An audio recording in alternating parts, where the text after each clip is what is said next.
영화를 통해서 정치를 보고 정치를 보면서 영화를 보고 뉴스와 영화 정치가 막 섞여 있는 시간. 정치쇼 맞춤 영화평론가 오동진은 영화평론가 가오리. 뒷부분이 아주 중독성이 그냥 대단해요. 아싸가오리. 예. 네, 오동진입니다. 네. 예. 요즘 바쁘시죠? 네, 그저께 예. 목요일 날 그 사람 사는 세상 영화제 개막해서요. 네. 사람보다 영화. 아니죠. 사람 사는 세상 영화제. 사람이 우선이죠. 노무현 재단에서 하는. 그래서 뭐 영화 좋아들 하셔서 예. 다행이라고 생각합니다. 네. 알겠습니다. 그 소개를 좀 해주세요. 사람들 끝났나요 이제? 오늘 토요일인데? 일요일 날 끝나죠. 일요일 날. 네. 그 오늘 영화 보는 분들이 좀 갈 수 있도록 네. 어디에서 하죠? 서울극장. 서울극장. 예. 네. 서울극장은 어디 있죠? 서울에 있죠. 그렇죠. 네. 종로 3가. 대구에 서울극장이지는 그럴 수도 있겠네. 대구에는 음식점 있죠. 서울 깍두기. 이런 음식점 그 프랜차이즈 있는데 없어졌어요 다 이제. 대구에서요? 예. 왜냐 서울을 빙자해서. 확인해봐야 되는 얘기지만 어쨌든. 네. 자 그래서 오늘 내일까지. 네. 무슨 영화가 주로 상영되나요? 제가 지난번에 한번 말씀드렸는데요. 네. 굿 포스트맨 같은 영화 있습니다. 불가리아 영화. 네. 작은 마을의 그 시장인 여자가 마을을 돌보지 않고 그 자기 시장 방에서 손톱 다듬고 음악만 듣는. 그래서 누구를 연상케 하는. 네. 제가 그거를 썬댄스에서 보고 나서 뒤로 넘어질 정도로 박장돼서 했는데요. 불가리아의 작은 마을을 배경으로 했는데 우리나라의 압축판이에요. 그 당시. 그래서 그 마지막에 그 사람이 503번인가요? 영화의 마지막은 제가 말씀드릴 수 없는데 우리하고는 좀 현실이 좀 달라요. 네. 좀 안 좋은 현실로 계속. 저는 얼마 전에 그 개봉했던 터널이라는 영화 있었잖아요. 네. 거기서 김혜숙 씨가 했던 역할이 똑같죠. 김혜숙 씨가 했던 역할이 마치 그분을 연상케 하는. 꼭요. 염두에 두고 그런 그 캐릭터를 만들어냈겠죠 감독들이. 그럼요. 너무 재밌어요. 네. 그밖에도 사실은 그래. 네, 제가 이번 영화제 그 다양한 국가의 영화들을 좀 포진시켰는데요. 크로아티아에서도 영화가 만들어집니다. 그래서 헌법, 증오에 대한 러브스토리 뭐 이런 영화도 있고요. 네. 등등 그 다양한 영화들 많이 상영하는데 그 중에서도 제가 꼭 권해드리고 싶은 영화는 산티아고의 비가 내린다. 산티아고의 비가 내린다. 네, 그리고 알제리 전투. 네. Rain in Santiago. 그렇죠. 네. 산티아고의 비가 내린다가 이제 기상 리포터의 암호였죠. 지금 피노체트가 쳐들어옵니다. 빨리 대통령궁으로 모이십시오. 이런 얘기죠. 산티아고의 비가 내립니다. 이렇게 방송하신 거죠. 지난번에. 네, 봉도사께서 우리나라 상황이 안 좋아졌을 때 그 방송이 되고 이제 암호로 얘기하신 거죠. 봉도사가 옷을 벗었습니다. 뭐 등등 하면 이제 그런 정 PD가 콧구멍을 후빕니다. 네, 1973년 칠레 군대 칠레에서 벌어진 아엔데 정부를 무너뜨리는 피노체트 군부 정권. 그 과정을 기록한 미국이 배후에서 그렇죠. 극영화죠. 그리고 체게바라 뉴맨이라는 작품도 정말 꼭 권해드리고 싶은 그런 다큐멘터리고요. 뭐 체게바라를 젊은 분들이 좋아하지만 아는 척 사실 모르는 얘기가 많거든요. 체게바라에 대해서. 산티아고의 비가 내린다 그 영화를 지난번에 제가 그 소개를 좀 듣고 그다음에 혁명적 민주주의자 아엔데라고 하는 책을 그 한겨레 기자가 번역한 게 있거든요. 그 책을 읽는데 진짜 가슴에서 눈물이 내리더라고요. 총을 들고 직접 저항을 했죠. 네. 그리고 대포를 쏘고 하여튼 그 영화를 제가 고른 이유는 우리가 40년 만에 민주주의를 지금 이뤄냈지만 지켜내야 된다는 거죠. 그렇죠. 언제든지 민주주의는 정말로 취약하다. 그래서 지켜내야 된다는 측면에서 그런 영화를 제가 골랐습니다. 반동 세력의 공격으로부터 너무나 취약하다. 알겠습니다. 오늘 첫 번째 소개할 영화요? 올드 마린보이. 올드 마린보이. 잠수부 얘기죠. 그래요? 네. 다큐멘터리 영화인가요? 그거? 네. 머구리라고요. 그러니까 전통 방식의 잠수부입니다. 이제 산소통 메고 이런 게 아니고 그렇죠. 이 60kg이 넘는 잠수복을 입고 이 투구만 해도 15kg예요. 그걸 다 입고 호수로 연결해서 30m 물 밑으로 내려가서 대왕 문어 잡고 멍게 잡고 뭐 이런 그 전통 방식의 잠수부를 그쪽 이게 호수는 밖으로 연결이 되고 그렇죠. 숨을 쉬면서 네. 그래서 다 그런 그 해산물들 잡는 직업을 머구리라고 하는데요. 30m를 내려가요? 네. 그 잠수병에 걸리는 것이 뭐 다반사겠죠. 근데 어쨌든 이 박명호 씨는 9년 전에 탈북을 해서 지금 남한에 머물면서 이런 잠수 생활을 하고 있는데 이 박명호 씨의 얘기를 담은 다큐멘터리입니다. 근데 사실은 제가 탈북자예요. 예. 네.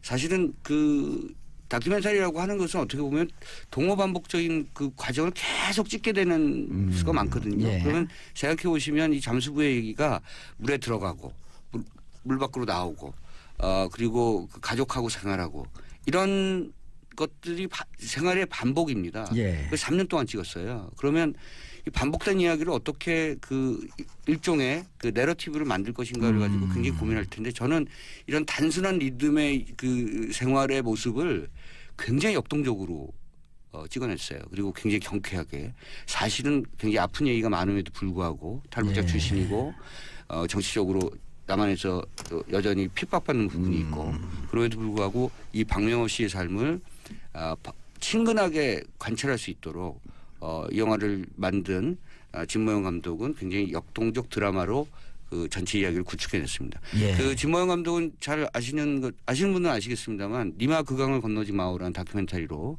480만 명을 모았죠. 네. 최다 관객을 모았습니다. 그 다큐멘터리 부부가 함께 살다가 그렇죠. 노부부. 네. 노부부가 함께 살다가 아버지가 먼저 남편이 먼저 돌아가시고 네네. 산소에서 떠나오면서 할머니가 울면서 아유 내가 어찌 떠나누 불쌍해서 내가 어찌 떠나누 그러면서 가슴에 아주 피눈물이 나듯이 울었어요. 그 영화 500만 가까운 관객을 보면서 진모영 감독은 이제 스타 다큐멘터리 감독이 됐는데요. 역시 다큐멘터리 감독은 자기가 갖고 있는 주제의식을 좀 일관되게 밀고 갈 필요가 있다 이런 생각을 했고요. 이번 영화 올드 마린보이도 그 전작인 니마 그 강을 건너지 마오도 어떻게 보면 아버지에 대한 얘기일 수 있거든요. 우리가 그리워하는 아버지, 우리가 늘 생각하는 아버지상, 우리가 늘 가까이 또 혹은 멀리 뒀던 아버지에 대한 그리움 뭐 이런 것에 대한 얘기라면 올드 마린보이도 역시 자기 가족의 생계를 부양하기 위해서 저승과 이승을 오가는 그 경계를 오가는 잠수부 아버지에 대한 얘기거든요. 예. 전작에 이어서 또 다른 측면의 아버지 시리즈를 만들었다 이렇게 평가할 수 있을 것 같고요. 예. 저는 저승에서 물 밑에 30m 물 밑에서 일을 하는 것을 이 잠수부들은 이제 저승이라고 생각합니다. 그래서 저승에서 돈을 벌어서 이승으로 올라온다는 거죠. 이른바 탄광으로 얘기하면 막장. 그렇죠. 여기서 그 얘기가 나와요. 왜냐하면 정치적인 그런 그 메타포도 굉장히 많이 깔려 있는 작품인데요. 탈북자에 대한 시선이 처음엔 동정 뭐 등등등 이렇답니다. 근데 이제 탈북자가 조금 남한 사회에서 정착을 하고 그리고 성공을 하면 이제 탄압 찍어누르려고 하고 무시하려고 하고 어떻게든 경계하려고 하고 자기들의 그 생활권에서 밀어내려고 하는 그런 움직임이 보인다는 거죠. 그래서 여기서 막장이라는 표현이 나오는데 그 이 마을에서 어부들 사이에서 그 제일 막장 인생이 탈북자 밑에서 일을 하는 거라는 거죠. 탈북자 밑에서? 탈북자 밑에서 그 직원으로 일을 하는 것 자체가 인생에서 제일 막장이다. 근데 이제 이 박명호 씨가 사실 9년 동안 정말 이를 악물고 살았기 때문에 선주예요. 횟집도 하고. 그러니까 다른 탈북자에 비해서 성공한 거죠. 그렇죠. 그러니까 이제 선주니까 선장도 고용하고 선원도 고용하는데 이 마을 사람들은 그걸 막장이라고 한다. 그렇죠. 네. 그러니까 이 남과 북의 그 문제, 탈북자에 대한 문제 이런 것들이 고스란히 또 반영돼 있습니다. 묘하게 그 통일을 해야 한다고 하면서 남과 북 결국은 밀어내는 일종의 거죠. 계급적으로 분화되어 그렇죠. 있는. 그 우리가 좀 뭐랄까 이렇게 집단 의식이 강하고요. 이방인에 대한 맞아요. 좀 그렇죠. 배척하는 그런 해외 노동자에 대해서 좀 무시하는 그렇죠. 경향이 이주민 있고. 노동자에 대해서도 그렇고 그러니까 탈북자를 말은 통일 같은 민족 이렇게 얘기하지만 이주민 노동자 취급하는 거죠. 그러니까 우리 의식 속에서 바뀌어야 될 부분들도 이 영화에서 담겨져 있다. 이 영화에 담겨져 있다 이렇게 보시면 좋을 것 같습니다. 진모영 감독 영화라고 하니까 이제 좀 기대도 되는데 또 눈물 콧물 다 빼고 슬퍼지나요? 그 아버지가 아들에게 얘기하는 장면들 이게 굉장히 뭐랄까요 이렇게 지나가는 말처럼 나와요? 아들 가족이 나오니까요. 그래서 잠수부 아버지가 자신의 삶에 대해서 그 담담하게 아들이나 아내에게 얘기할 때 지나가는 말처럼 하는데 그러니까 이 세상의 아버지는 다시 한번 그런 것에 대해서 공감을 하지 않을 수 없는 얘기죠. 그러니까 어떤 직업을 갖고 있든 아버지라는 존재는 사실은 자식을 먹여 살리고 가족들을 먹여 살리는 건 아니겠습니까? 그게 제1의 책무죠. 그러니까 그 절절한 그 과정을 이 잠수 박명호 씨가 그대로 보여주고 있고요. 아마 그런 점에서 자기 동일화를 느끼시는 그런 아버지 관객들이 굉장히 많을 것이다 이렇게 생각합니다. 저도 당장 얘기만 들어도 공감이 가요. 네, 3년 찍었어요. 3년 찍고 1년 편집했습니다. 그러니까 다큐멘터리가 그냥 뭐 옆에서 카메라 뻗치고 그냥 무조건 찍어대서 적당히 편집하는 이런 것이 아니라는 거 제가 다시 한번 강조드린다는 측면에서 3년을 찍었으면 매일같이 얼마나 많은 분량이겠습니다. 그 일일이 다 모니터하고 기록하고 그 이야기를 구축하는 데 있어서 이렇게 한번 뒤집어봤다 저렇게 뒤집어봤다가 편집도 1년 걸렸고요. 그러니까 대단히 공을 들인 작품이다. 물론 영화 한 편 만드는데 3년 4년 걸립니다만 이 다큐멘터리를 만드는 데 있어서 진모영 감독이 얼마만한 그 자신의 내공을 쏟아냈는지를 볼 수 있는 그것을 생각할 수 있는 그런 대목입니다. 네. 예, 이 영화를 선정하신 이유가 있을 거 아니에요. 저는 아까 말씀드린 것처럼 이 탈북자에 대한 우리의 시선도 좀 바뀌어야 되고요. 그 시대의 가치라고 하는 것 요즘 뭐 사실은 진모영 감독도 그런 얘기를 했는데요. 그러니까 우리가 그 진영 논리로 이쪽 저쪽의 그 진영 논리가 굉장히 대립되는 그런 나라이기도 합니다. 그런데 잘 보면 몇 가지 귀중한 가치에 대해서는 동의하는 게 있어요. 그런 걸 찾아내야 된다는 건데 아버지에 대한 가치, 부성의 가치 이런 것들을 공유하는 것들이 사회 통합을 하고 우리 사회를 조금 더 같이 뭔가를 만들어내게 하는데 공유케 하는데 굉장히 중요한 어떤 그런 덕목 중에 하나인 거죠. 박명호 씨가 대한민국을 부른다고요? 그렇죠. 네. 그게 나와요? 그렇죠. 탈북자인데 이 노래 아나요? 9년 됐는데요. 네. 원하는 것은 무엇이든 얻을 수 있고. 그것도 사실은 대한민국. 그러니까 이제 술 한잔 하고 부르는 건가요? 그러니까 저는 이것도 사실은 좀 굉장히 역설적이라고 생각했어요. 그래서 탈북자든 어쨌든 이런 좀 선전성이 강한 노래잖아요. 원하는 거 뭐든지 다 얻을 수 없어요. 그렇죠. 역설적이죠. 이 노래가 나왔던 그 시대도 그렇고 그래서 탈북자 출신인 박명호 씨가 이 노래를 부르는 것에 대한 느낌이 좀 다릅니다. 아마 약간의 그 뭐랄까 비판적인 어떤 느낌도 있고요. 네. 약간 좀 이거 아닌데. 그렇죠. 너네 왜 이렇게 우리 사기쳐? 그렇지만 또 한편은 그렇게 되고 싶은 거잖아요. 그 욕망과 현실에 대한 어떤 그 경계에서 그 느낌을 그대로 전달해 준다 이렇게 생각하시면 좋을 것 같습니다. 범죄도시 버전으로 하게 되면 네 사기치니? 하와이 가라 뭐 이런 건가요? 네 사기치니? 나 하얼빈 장첸이야 장첸. 그거 보셨군요 범죄도시. 그럼요. 2번 봤어요. 이제 또 볼 거예요. 강윤성 감독이 굉장히 좋아하겠네요. 네. 나 하얼빈 장첸이야 장첸. 네. 네 PD니? 전혀 비슷하진 않네요. 네 PD니? 네, 안 보신 분들. 나 NL이야. 네. 나 NL. 네, 알겠습니다. 요새 주사파 논쟁이 있던데. 그래요? 네. 저 주사파요. 달리면서 생각하는. 네? 달리면서 생각하는. 달릴 줄 생각할 수 없잖아요. 전 달리면서 생각해요. 그거 좀 어렵다. 저는 술 드시면서. 그거 아니에요. 저는 발진하는 그 인공지능이라고 달리면서 생각하는 주사파입니다. 알겠습니다. 이 올드마린보이 간만에 짠한 영화예요? 그렇죠. 꼭 보고 싶어요. 다큐멘터리고요. 네, 아주 완성도가 높은 다큐멘터리입니다. 그래서 다큐멘터리가 요즘 극영화에 못지않게 관객들에게 좋은 작품들로 인지되고 있고 인기를 모으고 있는 것 같아서. 감동이 있어요? 볼만해요? 예. 볼만하니까 가져왔겠죠. 그렇죠. 대단하죠. 네. 그래요? 네. 제가 팬들하고 같이 봐도 제가 돼요? 그런 표현까지 안 하려고 했습니다. 너무 홍보하는 것 같아서. 제가 제 팬들하고 같이 봐도 돼요? 당연하죠. 한 200~300명 묶어서 봐도 돼요? 그렇죠. 그렇게 보셔야 됩니다. 그랑블루를 연상하실 수도 있어요. 근데 그랑블루는 만들어진 이야기라면 이건 생생하게 지금 현실에서 일어나는 일을 기록한 작품입니다. 자, 그다음 두 번째. 네, 너의 췌장을 먹고 싶어. 너의 췌장을 먹고 싶어? 네. 오, 살벌해. 카니발리즘 같죠. 예. 네. 이게 이제 사실 앞에 나와요. 영화 앞에. 그러니까 뭐냐면 그러니까 예전에 그 옛날 사람들은 자기가 아픈 부위가 있으면 그 동물의 그 부위 똑같은 부위를 먹으면 그 아픈 부위가 낫는다고 생각한 거죠. 그러니까 내가 위가 아파. 그러면 소의 위를 먹는다든가 내가 뭐 간이 안 좋아 그러면 간을 먹는다든가 이런 거죠. 이 영화 속에서 여자 주인공이 췌장이 안 좋습니다. 남자친구에게 너의 췌장이 먹고 싶어. 뭐 이런 얘기를 하는 거죠. 그래서 그 제목이 된 겁니다. 그래서 청소년들의 풋풋한 사랑 이야기인데요.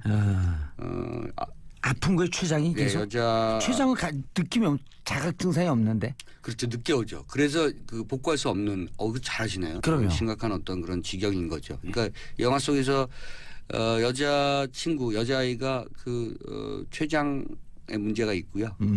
암은 아니고 시한부입니다. 그래서 아픈 사랑의 이야기가 펼쳐지는데 이 여자아이가 굉장히 밝아요. 자신의 죽음을 어떻게 보면 이제 담담하게 받아들이는 그런 치유가 안 되고 췌장은 약이 안 들어가잖아요. 그래서 죽기 전에 남자친구에게 등등 또는 자신의 친구에게 뭔가를 해주려고 하는 거고요. 특히 남자친구에게 이 남자친구는 말이 없는 과묵한 그 같은 반 친구들에게 좀 약간 왕따까지는 아니어도 별종 취급받는 좀 답답한 인물로. 그 도서관에서 일할 만큼 그 꼼꼼하지만 그 자기 세계에 갇혀 있는 남자아이죠. 이 자기 세계에 갇혀 있는 남자아이를 그 바깥으로 꺼내는 역할을 합니다. 그리고 둘만의 어떤 이게 뭐 약간 더 심해서 자폐 이런 증상까지는 아닌가요? 아니지만 그 자기 세계가 강한 거죠. 그러니까 도서관 그 사서라고 하는 직업이 굉장히 쉽지 않은 직업이거든요. 무척 어렵죠. 그 도서 분류를 한다는 것 자체가 굉장히 뭔가 법칙이 있어요. 어려운 법칙입니다. 그래서 그렇죠. 그렇죠. 뭐 정치는 몇 번이고 뭐 경제는 몇 번. 분류 그렇죠. 도표가 다 있더라고요. 근데 근대는 거기에 1- 몇 번이고 뭐 현대는 1-1-1 몇 번 이게 다 있는 그걸 정확하게 그 집계하고 그 분류하는 성격이니까 자기 세계가 굉장히 강한 친구죠. 근데 그래서 과묵하고 자기 세계관을 갖고 있는 남자아이를 사랑하는 그리고 자기를 사랑하게 만드는 한 여자아이의 이야기입니다. 그리고 췌장이 안 좋고. 췌장이 안 좋고. 시한부 인생을 살고 있고. 슬퍼요. 우리나라 영화예요? 일본 영화입니다. 츠키카 쇼. 제목은 약간 일본스러워요. 그렇죠. 너의 췌장을 먹고 싶어. 요 우리나라에서 어떤 제작자가 이런 제목 안 붙이겠죠. 야, 뭐라고? 췌장이 먹고 내가 싶다고. 예를 들어갖고 늘 머리가 아프고 이게 편두통이 있으니까 그 애인이 너의 뇌를 먹고 싶어. 기름 영화 이게 그러면 이게 무슨 투자가 안 되죠. 근데 이 특기에서 사실은 좀 더 주목하게 된 것 같아요. 동명 원작 소설을 영화로 만들었고요. 원작 소설. 네, 소설이 있죠. 이 청춘 멜로물인데요. 일본에서 뭐 그 소설이 뭐 250만 부 팔렸다고 하니까 대단한 인기를 얻은 거고요. 한국에서 지금 성공했습니다. 40만 명을 육박하고 있고 일본 청춘 멜로물이 이렇게 40만 명을 넘어가는 그 관객 수를 보이는 건 실로 굉장히 오랜만입니다. 예전에 뭐 이와이 순지 감독이 뭐 오겐키 데스까, 오겐키 데스까, 러브레터 뭐 이런 등등 영화가 오겐키 데스까. 죄송합니다 방해했어요. 그러네요 진짜. 방송에서 일본말 두 번이나 크게 나가도 옛날에는 참 안 됐는데. 제가 옛날에 그 이 작가 이런 데 갖고 오뎅 달라 그럴 때 오뎅끼 데스까 그러면 알아서 오뎅 가져오더라고요. 요거는 과히 나쁘지 않았어야 돼. 오뎅끼 데스까. 오뎅 끼워 달라고요. 이거 진짜 어이가 없다. 어쨌든 사람 사는 세상 영화제 해야죠. 어이가 없으면 안 되죠. 90년대 중반이거든요. 그게 일본 영화 그렇게 인기를 모았던 때가. 2000년대 들어서 일본 영화가 가뭄에 콩나듯이 사실은 히트를 했어요. 근데 최근 들어서 애니메이션 너의 이름은 이 영화가 엄청나게 그 국내에서도 히트를 했었고요. 그 영화를 가져온 영화사가 이번 영화 너의 췌장을 먹고 싶어도. 저는 보진 않는데 이제 영화 보러 가면 예고편 일본 영화 나오잖아요. 묘하게 저는 일본 영화가 보고 싶어요. 네, 분위기가 좀 남다르죠. 네, 일본은 그래서 영화권으로 얘기할 때 아시아권으로 분류하지 않습니다. 일본은 일본이에요. 그러니까 미일 동맹인가요? 그렇게까지는 아닌데, 네, 그건 안 하는 것 같아요. 아니, 일본 영화는 저런 영화 분류가 이렇게 되지 않나요? 벌러덩? 이번에 아베가 벌러덩 잡아줬잖아요. 나는 그 벌러덩보다 더 참 민망한 게 그 다음에 막 쫓아가는 거. 예. 근데 옆에 중요한 게 아베 수행원이 한 명도 없어요. 그러니까. 그 뭐예요? 총리가 넘어지는데 참. 넘어지는 것도 딱 벌러덩 넘어지고 잽싸게 일어나갖고 막 쫓아나는데 저또만 떼고 다 사해 이러면서 온갖 망신 다 시킨 것 같아요. 어쨌든 아시아 망신 다 시켰어요. 네. 일본 혼자 가는 게 좋아요. 네. 네. 영화 아시아 시장 가면 이제 한국, 중국, 대만, 홍콩 이렇게 나가는데 거기 일본 포함되어 있지 않고요. 네. 일본은 그냥 일본 독자적 시장으로 갖고 있고 특이한 것은 일본은 우리처럼 이렇게 한꺼번에 막 영화를 개봉하는 게 아니고요. 영화 한번 개봉하면 일본 전국을 순회 상영합니다. 한 6개월 정도 걸립니다. 한 영화가 저 기간 상영 기간이 그러니까 일본 시장은 좀 독특한 구조를 갖고 있게 하고 그렇기 때문에 일본 영화가 다른 영화에 비해서 좀 차별성이 있어요. 분위기가 좀 남다르고. 우리가 이제 일본 영화에 대해서 한마디 해야죠. 네가 가라 후쿠시마. 이것도 막 붙이신데요. 막 근데 자꾸 듣다 보면 재밌어요. 중독성이 있어요. 그건 저도 네가 인정해요. 가라 오사카. 네. 중독성 있다는 건 저도 인정합니다. 네가 가라 가고시마. 네. 가고시마? 네. 어쨌든 그 사소설이라고 하잖아요. 그러니까 개인사자. 그러니까 일본의 그 소설, 일본의 문학 작품들을 보면 사소설적 그런 성향이 좀 강하죠. 개인의 어떤 이야기가 굉장히 많기 때문에 그래서 아마 우리처럼 뜨거운 어떤 얘기들, 뭐 사회 구조에 대한 얘기, 뭐 정치에 대한 얘기를 하는 그런 작품들과 비교해봤을 때 매우 조용하고 차분한 그런 느낌이 소재는 강하죠. 제한되어 있지만 거기서 오는 잔잔한 감동. 네, 그렇죠. 네. 이번 영화 너의 췌장을 먹고 싶어는 사실은 제가 고른 이유는요. 언제부턴가 우리나라 극장의 청춘 멜로가 좀 사라졌어요. 맞아요. 블록버스터만 남아있고. 그리고 이제 아주 센 영화들 많잖아요. 옛날 같은 겨울연가 이런 것도 좀 나왔으면 좋을 텐데. 아까 말씀하신 범죄 도시 같이 센 영화. 센 영화들. 그 역동적이지만 좀 잔혹하고 폭력적인 영화들 이런 작품들이 우리나라의 주류를 이루고 있는데 청춘 멜로라고 하는 것은 어쨌든 그 순수의 원형지를 우리가 다시 한번 생각해 볼 필요가 있는 거잖아요. 우리 옛날 사회도. 우리 어렸을 때 봤던 여고 졸업반, 뭐 그렇죠. 얄개 시대 뭐 이런 영화가 좀 있었으면 좋겠어요. 그런 정서가 회복돼야지만 우리 사회나 우리 정치도 좋아지는 거겠죠. 순수의 원형지에서 자꾸 벗어나 있는 거. 이런 거 하나 만들면 히트 칠 것 같아. 키센세이 굿바이 했고 김무성과 유승민 뽀뽀하고 헤어지는 거. 그거는 청춘 멜로라고 하기엔 노년 멜로. 그거는 절대적으로 망합니다. 브로맨스 절대 망해. 절대 망합니다. 알겠습니다. 자, 인사시 오늘 가져온 영화 올드 마린보이 그리고 일본 영화 청춘 멜로는 너희 췌장을 먹고 싶어. 오동진 평론가님 인사하시죠 이제. 다음 주에 뵙겠습니다. 감사합니다. 저는 광고 듣고 2부 돌아오겠습니다. 강원도 양구에서 오지 않은 과학 전문 기자 강양구 기자 자리하셨습니다. 네, 안녕하십니까. 양구에서 오지 않은 강양구입니다. 자꾸 말려요. 근데 그런 거 얘기하면 다른 사람들 기억 잘해줘요. 네네. 과학과 정치가 만나는 시간, 제가 제일 좋아하는 시간이에요. 네. 영화도 좋고 토요일 시간이 참 좋아. 자, 오늘 어떤 이야기? 오늘은 요구르트 이야기. 유산균 얘기. 왜? 무슨 이유가 있나요? 제가 요즘에 이제 유산균이 사실은 미생물이잖아요. 그 자연계에는 이제 동물이 있고 식물이 있고 미생물이 있잖아요. 근데 사실 동물, 식물 중에서 제일 오랫동안 지구를 지배해 온 것은 미생물이잖아요. 그렇죠. 근데 지금까지 일반 사람들의 미생물에 대한 인식은 상당히 부정적이었잖아요. 뭐 콜레라, 패스트, 맞아요. 뭐 결핵 무슨 바이러스를 다 그거로 생각하죠. 그렇죠. 근데 바이러스랑 세균은 약간 다르긴 합니다만은 어쨌든 간에 이제 그런 뭐 전염병을 유발하고 뭐 식중독 같은 병을 유발하고 그리고 손이나 발에 세균이 묻어 있으면 그건 비누나 세정제로 깨끗이 씻어내야 한다라는 이제 인식이 이제 여태까지 지배적인 인식이었죠. 그 세균은 뭐 박멸의 대상으로 생각을 했었는데 요즘에 과학자들이 가장 주목하는 연구 중에 하나가 바로 세균을 연구하는 거라고 합니다. 이제 세균 얘기를 할 건데 세균, 아마 들으시면 정말 깜짝 놀라실 거예요. 대한민국 입법부를 세균이 장악하고 있잖아요. 아, 그렇죠. 예, 국회의장 정세균. 네네. 아, 이런 드립 좋아. 그 별명이 세균맨이에요. 네, 사실 근데 보통 일상생활에서 세균이라고 하면 약간 부정적인 의미잖아요. 아무래도 긍정적으로 들리기는 쉽지가 않은데 아마 오늘 방송을 정세균 의장이 혹시 들으시면 내 이름에 굉장히 자부심을 가지게 되지 않을까 하는 생각이 들기도 합니다.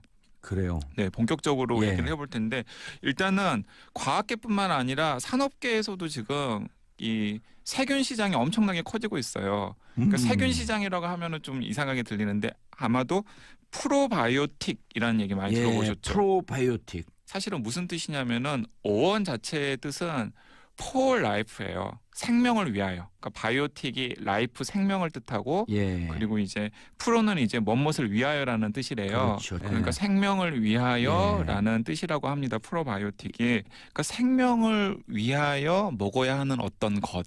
그게 이제 유산균인 거죠.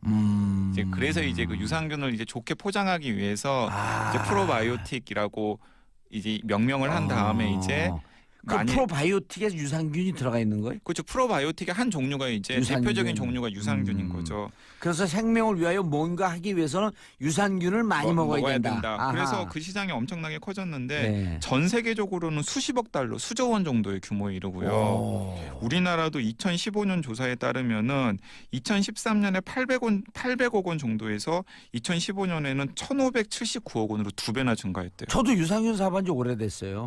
어떤 사업 하셨는데요? 김치요. 아주 김치 사업 하신다는 얘기 들었어요. 김치 전 세계 음식 중에 제일 유산균이 많이 들어간 게 김치. 네네. 그다음에 이제 요즘 광고 나오는 것 중에 우리 유산균은 뭐 장까지 가면 유산균은 장까지 가져야 되거든요. 네네. 보통 위에서 다 파괴되는 경우가 있잖아요. 장까지 안 가고. 잘 아시네요. 예. 근데 김치는 장까지 쫙 가는 거예요. 그래서 김치 많이 먹으면 건강하다. 네, 그럼 여기서 이제 돌발 질문. 돌발 질문. 이번에 제가 돌발 질문. 걸렸다. 제가 돌발 질문 던져볼게요. 지금 우리가 그런 유산균의 대표적인 게 이제 오프닝 때 얘기했던 야구르트였잖아요. 야구르트를 병에 든 야구르트를 처음 먹은 게 언제부터일까요? 한 20년 됐을까요? 아니요. 그러면. 우리나라에서는 이제 그 정도부터 들었는데 한국 야구르트 생각하면 어렸을 때도 야구르트 아줌마 있었잖아요. 그러니까 저도 이제 방송 준비하면서 보니까는 1935년에 일본 사람이 발명을 했대요. 통에 들어있는. 통에 들어있는 야구르트를 1935년에 그러니까 1930년대부터 이제 일본에서 시작해서 뭐 우리나라 포함해서 전 세계적으로 퍼져가지고 이제 유산균을 야구르트 같은 걸로 만들어서 병에 든 걸로 먹자라는 걸 됐는데 80년 됐네요, 그럼 벌써. 그렇죠. 근데 이제 그 이전에 그런 아이디어를 이제 최초로 제공한 사람은 누구냐면은 그 우리나라의 모 야구르트 선전에 많이 나오는 메티니코프. 그 수염 이렇게 나 있는 그 러시아 과학자 있잖아요. 뭐 이렇게 유산균 현미경으로 들어보다 It's alive. 그 사람 메치니코프예요? 근데 사실은 메치니코프 자체는 이제 뭐 지금처럼 그렇게 막 세균을 막 이렇게 뭐 긍정적으로만 생각하진 않았다고 그래요. 요즘 유산균 종류 브랜드가 메치니코프. 이런 거 얘기하면 우리 걸려요. 네. 근데 그 이제 일리아 메치니코프라고 하는 러시아의 과학자가 어떤 이제 생각을 해내냐면은 자기가 보니까 불가리아에서 신우유를 신우유. 신우유를 먹는 농부들이 오래 산단 말이에요. 근데 이제 신우유 안에는 메치니코프는 이제 막 현미경으로 들여다볼 수 있는 과학자였으니까 이게 발효를 시키는 세균이 들어있다라는 걸 과학자로서 알고 있었어요. 그래서 이렇게 생각을 한 거죠. 신우유를 먹은 이 불가리아 농부들이 저렇게 오래 사니까 실제로 그 신우유를 여러 사람들이 억지로 복용을 하면은 오래 살 수 있겠다라고 생각을 해서 메치니코프 스스로도 70대 죽을 때까지 수십 년간 신우유를 매일 몇 리터씩 들이켰다고 그래요. 오래 살려고. 근데 뭐 한 그 당시에 70대까지 살았다 그러니까 뭐 오래 산 거예요? 오래 산 거라고 할 수 있겠죠. 근데 이제 나중에 이제 메치니코프의 이제 후예들이 이제 아까 봉도사님이 얘기하신 것처럼 메치니코프가 큰 오류를 범했다라는 걸 확인을 한 거죠. 메치니코프가 마셨던 그 신우유에 들어있는 세균은 위를 통과하지 못하는 거예요. 위에서 다 파괴되는 거예요. 위에서 다 파괴되는 거예요. 그러니까 아이디어는 좋았는데 아이디어는 좋았는데 사실은 소기의 성과를 달성하지 못한 거죠. 근데 어쨌든 그 메치니코프의 아이디어를 이제 일본 사람들이 되게 재빠르잖아요. 그렇죠. 받아들여 가지고 1935년에 이제 병에 든 요구르트를 이제 만들어 가지고 이제 그게 오늘날까지 이어지고 있는데 예. 제가 이제 이 얘기를 계속 드리는 것은 최근에 세균의 역할과 관련해서 정말 놀랄만한 과학적인 사실들이 확인이 되고 있기 때문이에요. 예. 제가 이제 한 가지 실험 결과를 이제 말씀을 드리면은 이제 그 몸속에 세균을 가지고 있지 않은 생지를 무균 생지라고 그러거든요. 예. 그러니까 여러 가지 일들을 하기 위해서 이제 이 무균 생지를 만드는데 예, 무균 생지. 그러니까 무균 생지가 겉만 보면은 일반 생지와 별반 차이가 없어요. 예. 예, 겉만 보면은 일반 생지와 별 차이가 없는데 속을 들여다보면은 균이 없다는 이유로 엉망진창인 거예요. 아, 내장이요? 그러니까 속을 보자 전체적으로 다 들여다보면은 근데 이제 가장 대표적으로 이제 확인이 될 수 있는 게 염증 질환이 너무 심해요. 장내 염증 질환이 너무 심한 거예요. 아니 균이 염증 질환 있으면 그거 자체가 균 아니에요? 그렇죠. 그러니까 되게 신기한 거죠. 많은 사람들이 염증을 일으키는 원인을 균이라고 생각을 했는데 오히려 무균 상태를 만들어놨더니 애가 소화도 잘 못 시키고 엉뚱한 세균이 몸속에 번식을 해가지고 그게 계속 장을 공격하는 상황이 되는 거예요. 예, 근데 그래서 많은 사람들이 도대체 그러면 이게 왜 그럴까 하는 생각을 했었는데 여기에 이제 또 다른 원인 중에 하나가 또 다른 이유가 뭐냐면 그렇게 무균 생지가 이상한 행동을 보이는 거예요. 예. 막 어두운 곳으로 숨고. 자폐 증상을 보이는구나. 네, 그리고 그러니까 사람들이 아니죠. 동료 쥐들이랑 교류를 하지 않고 가끔씩 발작 증세를 일으키고. 어허. 그러니까 그럼 인간은 보면 자폐 증상. 그걸 보면서 사람들이 이게 자폐증이나 혹은 조현병이랑 상당히 흡사한 증상을 나타내네? 라고 이제 생각이 든 거예요. 이게 도대체 무엇일까? 균이 없는데 자폐 증상을 보이고 왜 혼자 숨어들고 사람이라 쥐를 기피하고 그리고 또 안을 들여다보면은 장에 막 염증이 막 가득 차 있고 엉망진창이고. 예, 그런데 이제 그 어떤 과학자가 비프라그라고 하는 세균이 있어요. 예. 비프라그라고 하는 세균은 그 사람이나 쥐 같은 동물의 장기 안에 굉장히 많이 들어있는 세균이거든요. 그 세균을 믿져야 본전이다 싶어서 먹여봤어요. 그 생쥐한테. 그랬더니 생쥐의 염증 질환이 나아지고 동시에 그 전에 그 무균 생쥐가 보였던 마치 사람의 자폐 증상이나 조현병 증상과 같은 증상이 사라진 거예요. 그러니까 일반 상식으로는 균이 없으면은 오히려 문제가 없어야 되잖아요. 문제가 없어야 되는데 오히려 균이 없으니까 여러 가지 장에 이상한 질환이 생기고 그래서 이제 과학자들이 유추를 해본 거예요. 도대체 무슨 일이 생겼던 걸까? 그 쥐의 몸 안에 이렇게 유추를 한 겁니다. 장내 세균이 하는 중요한 역할 중에 하나는 이런 거예요. 그러니까 몸속으로 들어온 먹을거리를 소화시키는 데 도움을 줄 뿐만 아니라 이 몸속에 들어온 여러 가지 것들이 내뿜는 나쁜 독소가 이 장벽을 뚫고 혈관으로 통하지 못하게 막는 방어 역할도 하는 겁니다. 장내 세균이. 그런데 이 무균생지 같은 경우는 그런 유익한 장내 세균이 장 안에 없으니까 나쁜 세균들이 더 번성을 해서 염증을 막 일으키고 그리고 거기서 뿜어대는 독성이 거기서 독소가 맞아요. 혈관을 통해서 뇌까지 올라가서 뇌를 공격해서 뇌에 심각한 장애를 유발할 수 있다. 그리고 그 증상으로 조현병 증상이나 자폐 증상이 나타난 게 아닌가라고 이제 생각을 할 수 있는 거죠. 그런 가설을 갖고 지금 접근하고 있는 중이죠. 네, 그런 가설을 갖고 접근하고 있는 거죠. 그래서 이제 그런 연구 결과를 이제 지푸라기라도 잡고 싶은 심정을 가지고 있는 자폐아를 둔 부모들이 계시잖아요. 그래서 미국에서는 실제로 자폐아를 둔 부모들이 자폐아에게 유산균이나 유산균이 들어있는 정제를 먹이는 경우가 굉장히 많다고 합니다. 좀 상황이 호전될 때 그 피를 또 통해서 또 맑은 피가 돼갖고 뇌에 들어서 그런 자폐 증상을 일정 정도 맞습니다. 몸에 자정적인 작용으로 인해서 자연스럽게 치료할 수 있지 않을까. 네, 그러니까 과학자들은 아직 결론을 내리는 데는 되게 조심스러워요. 맞아요. 그러니까 유산균을 먹었을 때 자폐 증상이나 조현병 증상을 완화시킬 수 있는 효과가 있다라는 걸 검증을 하려면 뭐 임상 시험도 해야 되고 여러 가지 검증 절차를 당연히 거쳐야 되잖아요. 예. 근데 이제 상당수의 과학자들이 그런 개연성이나 그 생지 실험을 통해서 얻은 결과를 놓고서 그런 개연성이 있을 것이다라고 생각해서 이제 여러 가지 지금 시도를 하고 있고요. 이게 그런 시도를 하기 전에 사실은 유산균 같은 경우는 먹는데 그렇게 큰 비용이 드는 것도 아니고 그렇죠. 사실 또 그 자체로 또 이렇게 몸에 안 좋은 게 아니잖아요. 예. 그렇기 때문에 실제로 자폐아를 둔 부모들이 유산균 같은 걸 많이 먹여본다고 합니다. 예. 약간 옆으로 세면요. 우리 네. 이제 그 한방에서 그 이렇게 부항 뜬다 그래갖고 피도 빼내고 그러잖아요. 네. 그 이유 그 원리가 뭐냐면 한방이나 이런 데선 모든 병의 시작이 피의 논간이라 그러거든요. 네네네. 그러니까 오늘 얘기하고도 좀 일맥상통하는 게 유산균이 장내에 들어오는 음식물에서 뿜는 독소가 혈액 속으로 못 들어가게 막아주는 역할을 한다 그러잖아요. 그렇죠. 예. 근데 혈액이 탁해지면 몸이 병이 난다라고 하는 게 한방의 논리예요.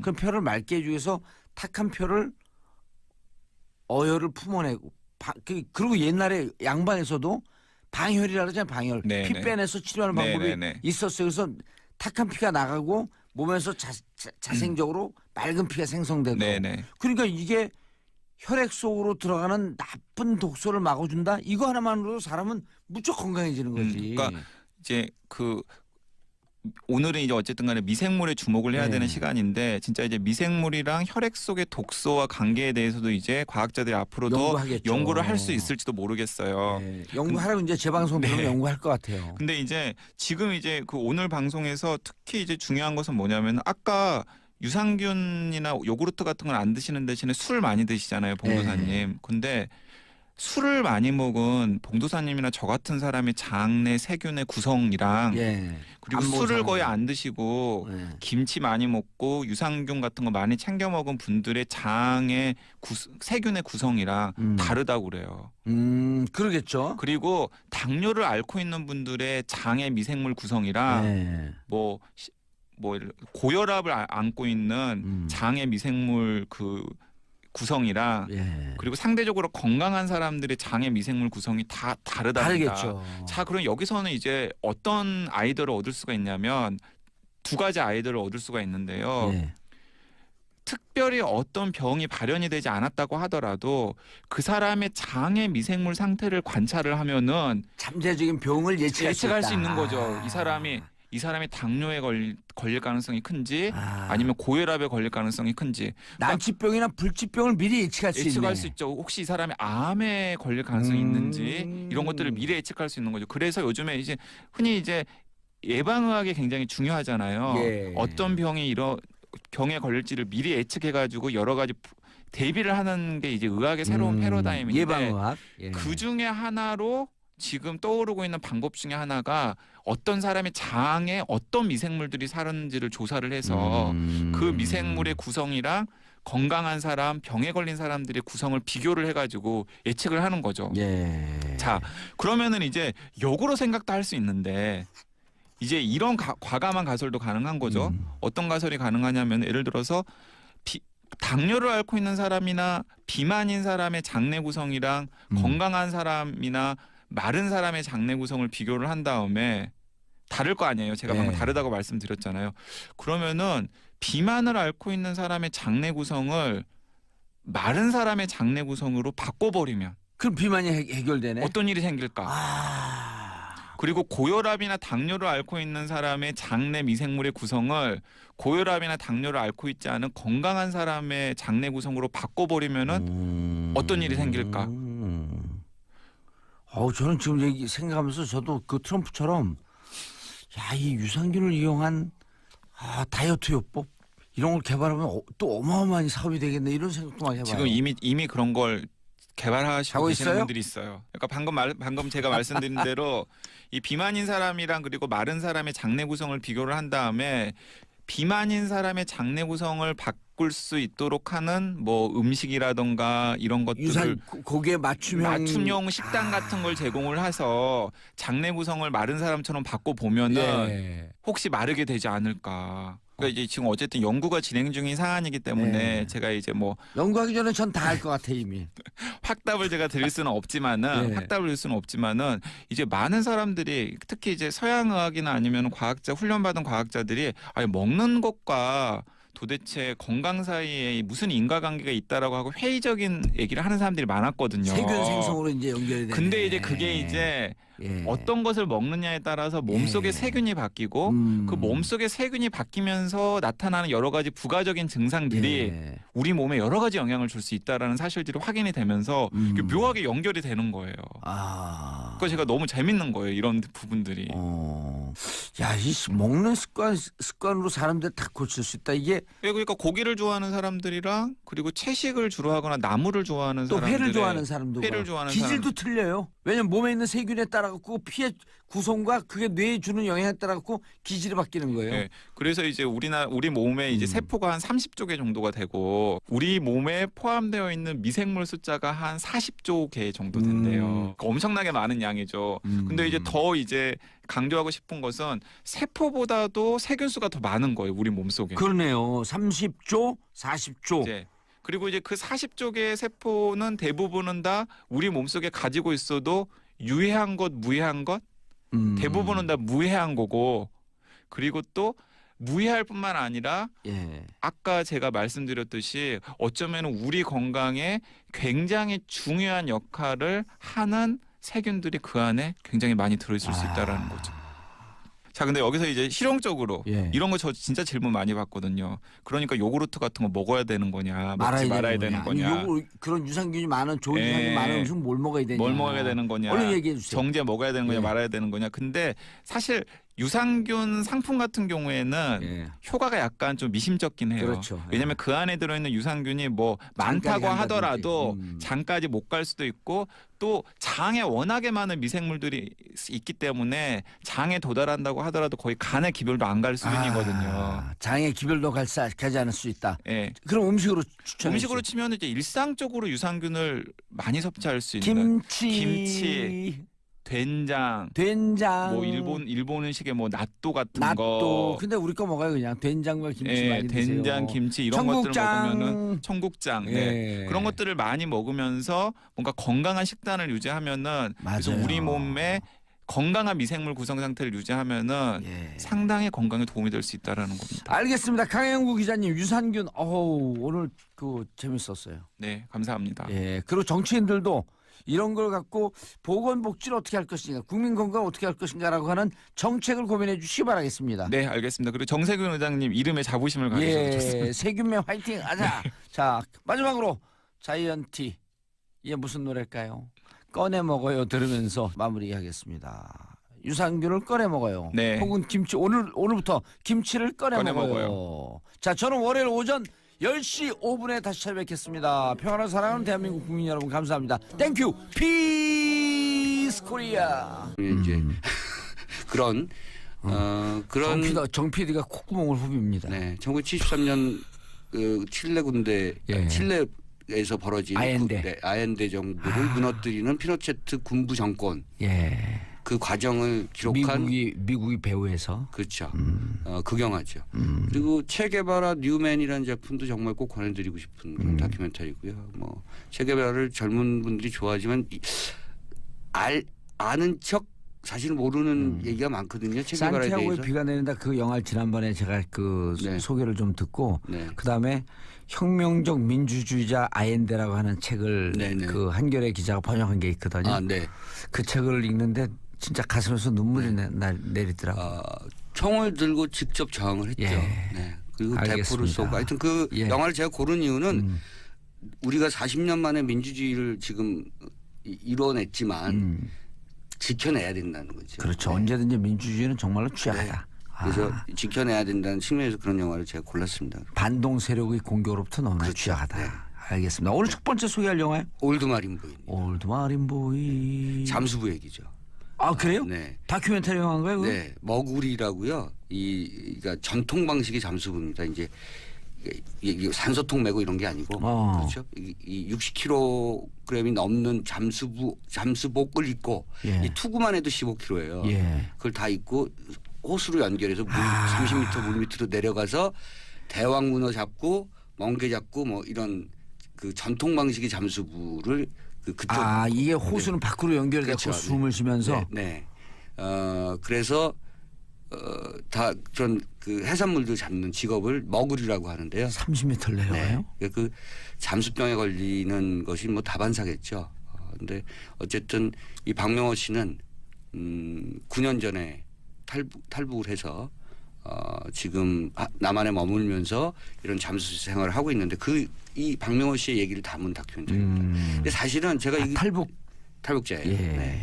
사실은 그 다큐멘터리라고 하는 것은 어떻게 보면 동호반복적인 그 과정을 계속 찍게 되는 수가 많거든요. 그러면 생각해 보시면 이 잠수부의 얘기가 물에 들어가고 물 밖으로 나오고 그리고 그 가족하고 생활하고 이런 것들이 생활의 반복입니다. 그래서 3년 동안 찍었어요. 그러면 이 반복된 이야기를 어떻게 그 일종의 그 내러티브를 만들 것인가를 가지고 굉장히 고민할 텐데 저는 이런 단순한 리듬의 그 생활의 모습을 굉장히 역동적으로 찍어냈어요. 그리고 굉장히 경쾌하게 사실은 굉장히 아픈 얘기가 많음에도 불구하고 탈북자 출신이고 정치적으로 남한에서 여전히 핍박받는 부분이 있고 그럼에도 불구하고 이 박명호 씨의 삶을 친근하게 관찰할 수 있도록 이 영화를 만든 진모영 감독은 굉장히 역동적 드라마로 그 전체 이야기를 구축해냈습니다. 그 진모영 감독은 잘 아시는 분은 아시겠습니다만 니마 그강을 건너지 마오라는 다큐멘터리로 480만 명을 모았죠. 최다 관객을 모았습니다. 진모영 감독 영화라고 하니까 이제 좀 기대도 되는데 또 눈물 콧물 다 빼고 슬퍼지나요? 아버지가 아들에게 얘기하는 장면들 이게 굉장히 뭐랄까요 이렇게 지나가는 말처럼 나와요? 아들 가족이 나오니까요. 그래서 잠수부 아버지가 자신의 삶에 대해서 그 담담하게 아들이나 아내에게 얘기할 때 지나가는 말처럼 하는데. 그러니까 이 세상의 아버지는 다시 한번 그런 것에 대해서 공감을 하지 않을 수 없는 얘기죠. 그러니까 어떤 직업을 갖고 있든 아버지라는 존재는 사실은 자식을 먹여 살리고 가족들을 먹여 살리는 건 아니겠습니까? 그게 제1의 책무죠. 그러니까 그 절절한 그 과정을 이 잠수부 박명호 씨가 그대로 보여주고 있고요. 아마 그런 점에서 자기 동일화를 느끼시는 그런 아버지 관객들이 굉장히 많을 것이다 이렇게 생각합니다. 저도 당장 얘기만 들어도 공감이 가요. 네, 3년 찍었어요. 3년 찍고 1년 편집했습니다. 그러니까 다큐멘터리가 그냥 뭐 옆에서 카메라 뻗치고 그냥 무조건 찍어대서 적당히 편집하는 이런 것이 아니라는 거 제가 다시 한번 강조드린다는 측면에서 3년을 찍었으면 매일같이 얼마나 많은 분량이겠습니다. 그 일일이 다 모니터하고 기록하고 그 이야기를 구축하는 데 있어서 이렇게 한번 뒤집어봤다 저렇게 뒤집어봤다가 편집도 1년 걸렸고요. 그러니까 대단히 공을 들인 작품이다. 물론 영화 한 편 만드는데 3년 4년 걸립니다만 이 다큐멘터리를 만드는 데 있어서 진모영 감독이 얼마만한 그 자신의 내공을 쏟아냈는지를 볼 수 있는 그것을 생각할 수 있는 그런 대목입니다. 네. 예, 이 영화를 선정하신 이유가 있을 거 아니에요? 저는 아까 말씀드린 것처럼 이 탈북자에 대한 우리의 시선도 좀 바뀌어야 되고요. 그 시대의 가치라고 하는 것 요즘 뭐 사실은 진모영 감독도 그런 얘기를 했는데요. 그러니까 우리가 그 진영 논리로 이쪽 저쪽의 그 진영 논리가 굉장히 대립되는 그런 나라이기도 합니다. 그런데 잘 보면 몇 가지 귀중한 가치에 대해서는 동의하는 게 있어요. 그런 걸 찾아내야 된다는 건데 아버지에 대한 가치, 부성의 가치 이런 것들을 공유하는 것들이 사회 통합을 하고 우리 사회를 조금 더 같이 뭔가를 만들어내게 하는데 공유케 하는데 굉장히 중요한 어떤 그런 덕목 중에 하나인 거죠. 박명호 씨가 대한민국을 부른다고요? 그렇죠. 네. 그게 나와요? 그렇죠. 탈북자인데 이 노래 아나요? 9년 됐는데요. 네. 원하는 것은 무엇이든 얻을 수 있고. 그것도 사실은 대한민국. 그러니까 이제 술 한잔 하고 부르는 건가요? 그러니까 저는 이것도 사실은 좀 굉장히 역설적이라고 생각했어요. 그래서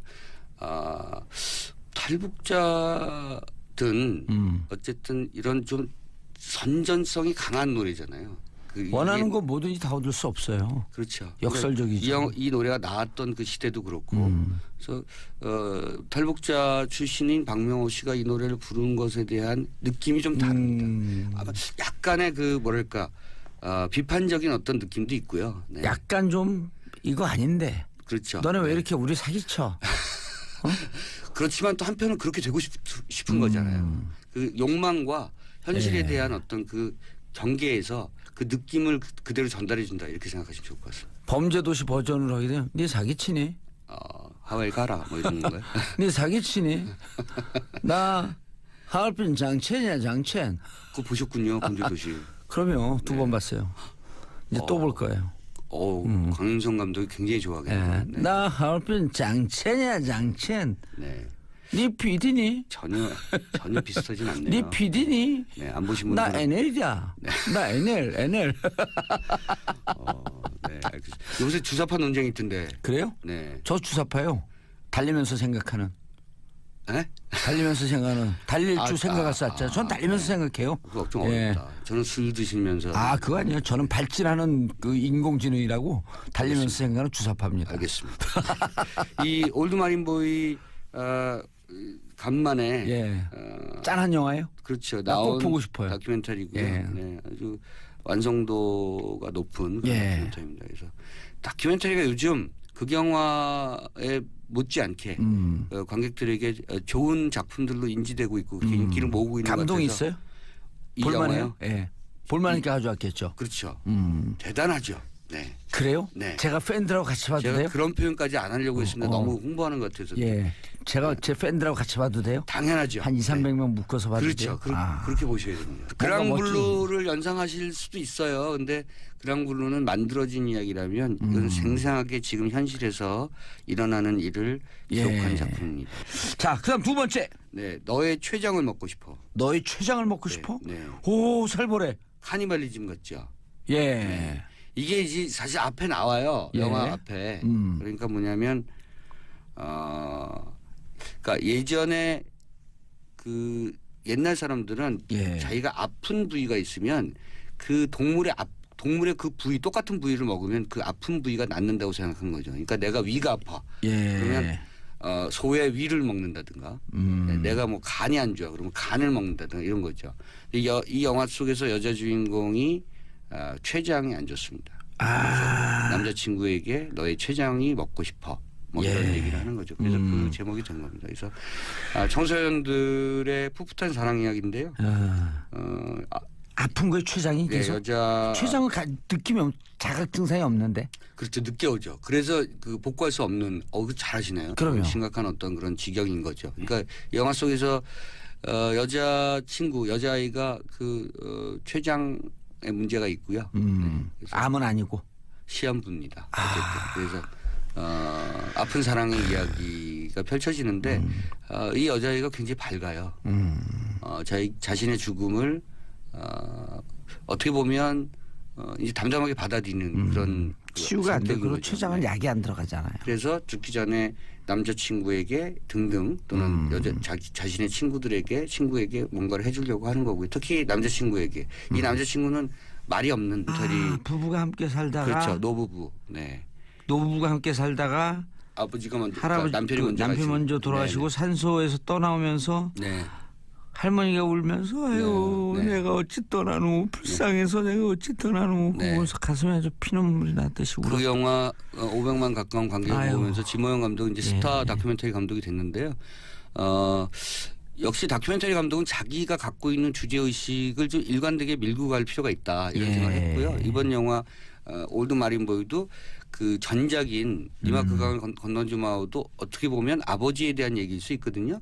우리가 그리워하는 아버지, 우리가 늘 생각하는 아버지상, 우리가 늘 가까이 또 혹은 멀리 뒀던 아버지에 대한 그리움 뭐 이런 것에 대한 얘기라면 올드 마린보이도 역시 자기 가족의 생계를 부양하기 위해서 저승과 이승을 오가는 그 경계를 오가는 잠수부 아버지에 대한 얘기거든요.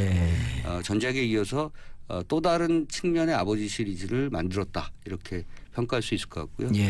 저는 저승에서 물 밑에 30m 물 밑에서 일을 하는 것을 이 잠수부들은 이제 저승이라고 생각합니다. 그래서 저승에서 돈을 벌어서 이승으로 올라온다는 거죠. 이른바 탄광으로 얘기하면 막장. 그렇죠. 여기서 그 얘기가 나와요. 왜냐하면 정치적인 그런 그 메타포도 굉장히 많이 깔려 있는 작품인데요. 탈북자에 대한 시선이 처음엔 동정 뭐 등등등 이렇답니다. 근데 이제 탈북자가 조금 남한사회에서 정착을 하고 그 성공을 하면 이제 탄압 찍어 누르려고 하고 무시하려고 하고 어떻게든 경계하려고 하고 자기들의 그 생활권에서 밀어내려고 하는 그런 움직임이 보인다는 거죠. 그래서 여기서 막장이라는 표현이 나오는데 그 이 마을에서 어부들 사이에서 그 제일 막장 인생이 탈북자 밑에서 일을 하는 거라는 거죠. 탈북자 밑에서? 탈북자 밑에서 그 직원으로 일을 하는 것 자체가 인생에서 제일 막장이다. 근데 이제 이 박명호 씨가 사실 9년 동안 정말 이를 악물고 살았기 때문에 선주예요. 횟집도 하고. 그러니까 다른 탈북자에 비해서 성공한 거죠. 그렇죠. 그러니까 이제 선주니까 선장도 고용하고 선원도 고용하는데 이 마을 사람들은 그걸 막장이라고 한다. 그렇죠. 네. 그러니까 이 남과 북의 그 문제, 탈북자에 대한 문제 이런 것들이 고스란히 또 반영돼 있습니다. 묘하게 그 통일을 해야 한다고 하면서 남과 북 결국은 밀어내는 일종의 거죠. 계급적으로 분화되어 그렇죠. 있는. 그 우리가 좀 뭐랄까 이렇게 집단 의식이 강하고요. 이방인에 대한 맞아요. 좀 그렇죠. 배척하는 그런 해외 게 노동자에 있죠. 대해서 좀 무시하는 그렇죠. 경향이 이주민 있고. 노동자에 대해서도 그렇고 그러니까 탈북자를 말은 통일 같은 민족 이렇게 얘기하지만 이주민 노동자 취급하는 거죠. 그러니까 우리 의식 속에서 바뀌어야 될 부분들도 이 영화에서 담겨져 있다. 이 영화에 담겨져 있다 이렇게 보시면 좋을 것 같습니다. 영화를 통해서 정치를 보고 정치를 보면서 영화를 보고 뉴스와 영화 정치가 막 섞여 있는 시간. 정치쇼 맞춤 영화평론가 오동지는 영화평론가 가오리. 뒷부분이 아주 중독성이 그냥 대단해요. 아싸가오리. 네, 오동진입니다. 네. 요즘 바쁘시죠? 네, 그저께 목요일 날 그 사람 사는 세상 영화제 개막해서요. 네. 사람보다 영화. 아니죠. 사람 사는 세상 영화제. 사람이 우선이죠. 노무현재단에서 하는. 그래서 뭐 영화 좋아들 하셔서 다행이라고 생각합니다. 알겠습니다. 그 소개를 좀 해주세요. 사람들 끝났나요 이제? 오늘 토요일인데? 일요일 날 끝나죠. 일요일 날. 네. 그 오늘 영화 보는 분들이 좀 갈 수 있도록 어디에서 하죠? 서울극장. 종로삼가. 서울극장은 어디 있죠? 서울에 있죠. 그렇죠. 종로삼가. 대구에 서울극장이지는 그럴 수도 있겠네. 대구에는 음식점 있죠. 서울 깍두기. 이런 음식점 그 프랜차이즈 있는데 없어졌어요 다 이제.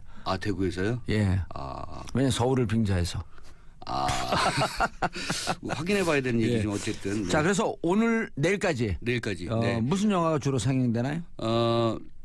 제가 지난번에 한번 말씀드렸는데요. 굿 포스트맨 같은 영화 있습니다. 불가리아 영화. 작은 마을의 그 시장인 여자가 마을을 돌보지 않고 그 자기 시장 방에서 손톱 다듬고 음악만 듣는. 그래서 누구를 연상케 하는. 제가 그거를 썬댄스에서 보고 나서 뒤로 넘어질 정도로 박장대소 했는데요. 불가리아의 작은 마을을 배경으로 했는데 우리나라의 압축판이에요. 그 당시. 그래서 그럼 마지막에 그 사람이 503번인가요? 영화의 마지막은 제가 말씀드릴 수 없는데 우리하고는 좀 현실이 좀 달라요. 좀 안 좋은 현실로 계속. 저는 얼마 전에 그 개봉했던 그 터널이라는 영화 있었잖아요. 거기서 김혜숙 씨가 했던 역할이 똑같죠. 김혜숙 씨가 했던 역할이 마치 그분을 연상케 하는. 꼭요. 염두에 두고 그런 그 캐릭터를 만들어냈겠죠 감독들이. 그럼요. 너무 재밌어요. 그 밖에도 사실은 그래.